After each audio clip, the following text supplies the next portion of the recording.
Welcome to GS Quick Learning. The topic is law of demand. So let's we discuss. First of all, law of demand क्या होता है? The law of demand states that people will buy more at lower price and buy less at higher price if other thing remaining same.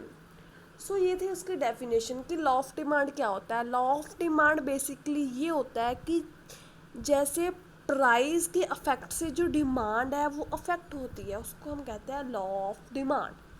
जैसे जो price है product का वो कम होता है तो डिमांड ऑफ प्रोडक्ट की क्या होगी, ज़्यादा हो जाती है. जैसे जो प्राइस ऑफ प्रोडक्ट का इंक्रीज होता है तो डिमांड ऑफ प्रोडक्ट की क्या हो जाएगी, कम हो जाएगी. तो इसको हम कहते हैं लॉ ऑफ डिमांड. जो डिमांड है वो प्राइस की अफेक्ट के कारण इन्फ्लुएंस होती है, डिक्रीज और इंक्रीज होती है, उसको हम कहते हैं लॉ ऑफ डिमांड. सेकंड हमारे पास definition in the law of demand states the amount demanded increase with the fall in the price and diminishes with the when price increase. जब प्राइस इंक्रीज होता है तो डिमांड जो हो decrease हो जाती है प्रोडक्ट की, और जो प्राइस है वो डिक्रीज होता है तो डिमांड ऑफ प्रोडक्ट क्या हो जाती है, इंक्रीज हो जाती है. तो इसको हम कहते हैं law of demand. There is a inverse relationship between the price and the quantity demanded और डिमांड. क्लियर. तो इसके बाद हमारी आती है characteristics of law of demand. कौन कौन सी फीचर्स है लॉ ऑफ डिमांड की. फर्स्ट, जैसे कि मैंने अभी बताया कि इनवर्स रिलेशनशिप होता है किसमें, price and the demand. Price बढ़ा और डिमांड जो है डिक्रीज होती है, प्राइस डिक्रीज होने से डिमांड जो है इंक्रीज होती है. तो there is a inverse relationship between price and the demand. Second हमारे पास आता है कि प्राइस इज इंडिपेंडेंट वेरिएबल. जो प्राइस है वो एक इंडिपेंडेंट है, प्राइस किसी पे डिपेंड नहीं करता. बट जो डिमांड है वो किस पे डिपेंड करती है, वो प्राइस पे डिपेंड करती है. क्लियर. सो प्राइस इसमें क्या है, इंडिपेंडेंट है, और जो डिमांड है वो डिपेंडेंट है because it's depend on the price. Price decrease हुआ तो डिमांड इंक्रीज होगी, सो उस पर डिपेंड करता है. सो उसके बाद हमारे पास आता है demand curve and schedule.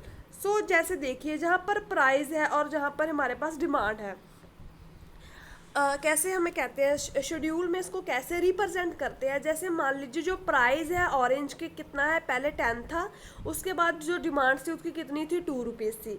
Sorry 10 rupees में 2 ऑरेंज की डिमांड थी. ओके. सो उसके बाद जो जैसे जैसे जो प्राइस है ऑरेंज का वो डिक्रीज हुआ गया. जहाँ पर हमारा था 10 के बाद 8 आना था और फिर 6 आना था और फिर हमारे पास आना था 5. क्लियर. जैसे जैसे जो प्रोडक्ट का ऑरेंज का प्राइस जो डिक्रीज होता गया तभी तभी जो क्वांटिटी थी ऑरेंज की वो इंक्रीज होती गई. पहले देखिए क्या थी हमारे पास, जहाँ पर लास्ट पे 2 है. ओके. 10 पे प्राइस पर डिमांड कितनी थी, 2. अब जो प्राइस है ऑरेंज का कितना हो गया, 2 हो गया, और डिमांड कितनी होगी, 10. रिवर्स हो गया दोनों में. अभी इसी को हम डायग्राम के साथ जो है लेते हैं. ये देखिए जब जो प्राइस थी 5 थी प्राइस ऑरेंज की, तब डिमांड कितनी थी, 10 थी. जैसे ही प्राइस 6 हुआ तो डिमांड कितनी होगी, 8 की. और जैसे ही प्राइस जो 8 हुआ तो डिमांड कितनी होगी, 5 की. ऐसे ही जैसे प्राइस बढ़ता गया और डिमांड जो डिक्रीज होती गई, जहाँ फिर डिमांड जो है प्राइस की अफेक्ट कारण इंक्रीज और डिक्रीज होती, तो उसको हम सिंपली कहते हैं लॉ ऑफ डिमांड. अब तो आपको अच्छे से क्लियर हो गया होगा. ओके. सो हर एक लॉ में कुछ ना कुछ अजम्पशंस होती ही हैं, वो मानकर ही हम ऐसे कहते हैं कि जो प्राइस का अफेक्ट पड़ता है डिमांड पर. ठीक है. सो इसमें भी है अजम्पशंस. कौन कौन सी, इसमें हम मानकर चलते हैं कि जो हैबिट्स है, टेस्ट है, फैशंस है लोगों के, कंज्यूमर्स के, वो कांस्टेंट है, वो सेम है, वो इंक्रीज और डिक्रीज नहीं होते, वो इन्फ्लुएंस नहीं होते, वो सेम रहते हैं. लोगों की हैबिट सेम रहती है ज़िंदगी भर. ओके. ये हम इसमें मानकर चलते हैं, तभी ये लॉ जो है बना, जो एग्जिस्टेंस में आया, जब हम ये सब मानकर चलते हैं. सेकंड हमें कहता है कि मनी इनकम ऑफ कंज्यूमर जे भी सेम रहता है, जे भी चेंज नहीं होता। उसके बाद प्राइस जो है गुड्स के वो भी सेम रहेंगे, 10 रुपी थे और 10 रुपी ही रहेंगे, ना इंक्रीज होंगे ना डिक्रीज, ये भी मानकर चलता है। कॉमोडिटी जो है उसका हमारे पास कोई सब्सटीट्यूशन नहीं है, एक ही कमोडिटी है।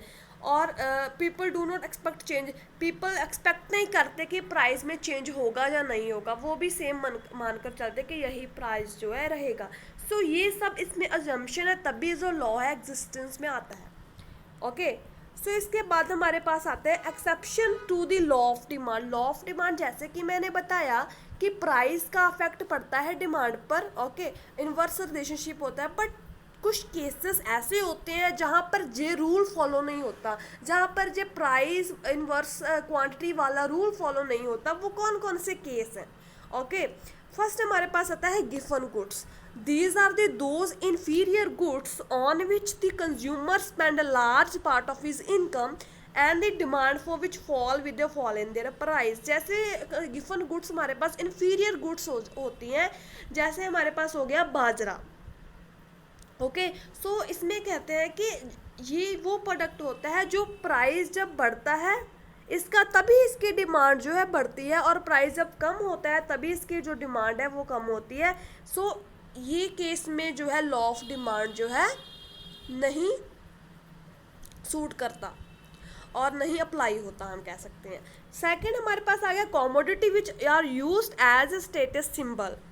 सो सम एक्सपेंसिव कॉमोडिटीज़ होती हैं हमारे पास, डायमंड्स हो गया, कार्स हो गई, ओके, एयर कंडीशनर हो गए, और अभी बहुत सारे डायमंड्स जैसे रूबी हो गया, बहुत सारे होते हैं जो क्या करते हैं पर्सन के, कंज्यूमर के स्टेटस के बारे में बताते हैं। जितना महंगा पर्सन ने अच्छा डायमंड सेट, जहाँ और भी कुछ कह सकते हैं, जितनी अच्छी पर्सन की कार होगी उतनी अच्छी उसकी पर्सनैलिटी दिखेगी, उतना अच्छा उसका स्टेटस जो है शो ऑफ होगा। तो ये सारे प्रोडक्ट में कहते हैं कि प्राइस का अफेक्ट नहीं पड़ता, चाहे प्राइस इसका इंक्रीज हो, प्रोडक्ट पीपल जो है परचेज करते ही करते हैं। सो प्राइस इंक्रीज होने से प्राइस जो डिमांड है इसकी भी बढ़ती है, और इसका प्राइस पर प्राइस और डिमांड में कोई भी इनवर्स रिलेशनशिप नहीं होता।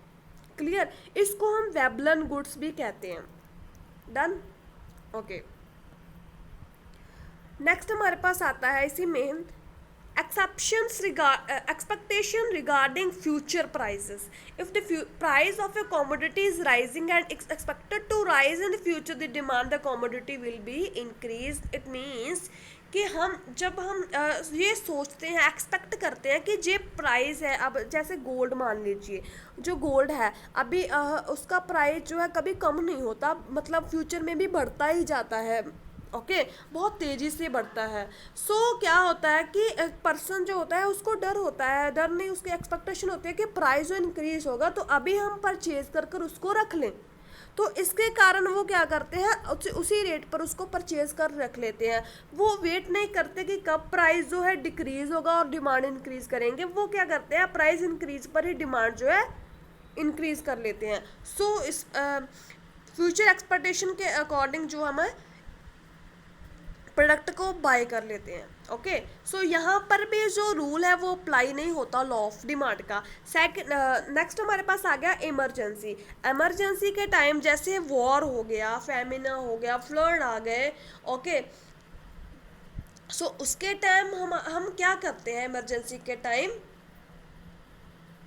हम प्राइस को इग्नोर कर देते हैं। प्राइस जितना भी हो, हमें अगर हमने चीज़ चाहिए तो हम उसको परचेज करेंगे ही करेंगे।